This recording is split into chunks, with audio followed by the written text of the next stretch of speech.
ઉનાળાની સિઝનમાં લોકો ફરવાલાયક સ્થળ પર પરિવાર સાથે અને મિત્રો સાથે જતા હોય છે. ત્યારે ગુજરાતી લોકો ફરવાના શોખીન હોવાના કારણે અમદાવાદમાં ટૂર્સ અને ટ્રાવેલ્સ એજન્ટો દ્વારા અનેક સ્થળો પર પેકેજ ટૂર્સ શરૂ કરવામાં આવે છે.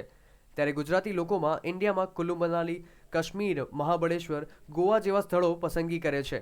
જ્યારે વિદેશ પ્રવાસ પર જવાનું પણ લોકો પસંદ કરતા હોય છે, જેમાં Europe, Malaysia, Mauritius, Singapore, Dubai જેવા ફરવાલાયક સ્થળો લોકો વધુ પસંદ કરે છે.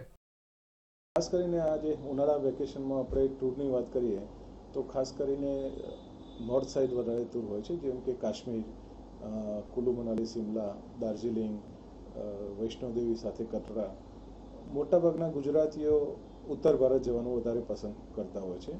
સાથે ગોવા અને કેરાલા પણ ચાલતું હોય છે, પણ ખાસ કરીને મેક્સિમમ લોકો ઉત્તર ભારત તરફ વધારે પ્રવાસનું આયોજન કરતા હોય છે.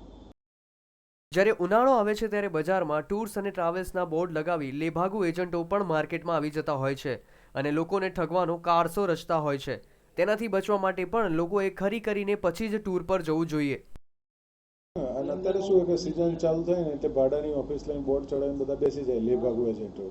એવા લોકોથી સાચો અને ખાસ ડિગ્રી, માન્યતા, આઈટા, ટાઈ, ટાફી, ટેગ, એસોસિએશનને માન્ય એવા ટૂર ઓપરેટર જોડે ટૂર બુક કરાવવાનું રાખો તો તમને પ્રોબ્લેમ નહીં થાય.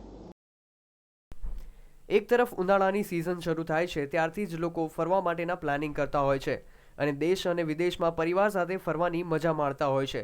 ત્યારે એજન્ટની ખરાઈ કર્યા બાદ જ ટૂર પર જવું હિતાવહ હોય છે. કેમેરામેન મિત ભટ્ટ સાથે કશ્યપ જોશી, ન્યૂઝ ઓનલાઈન, અમદાવાદ.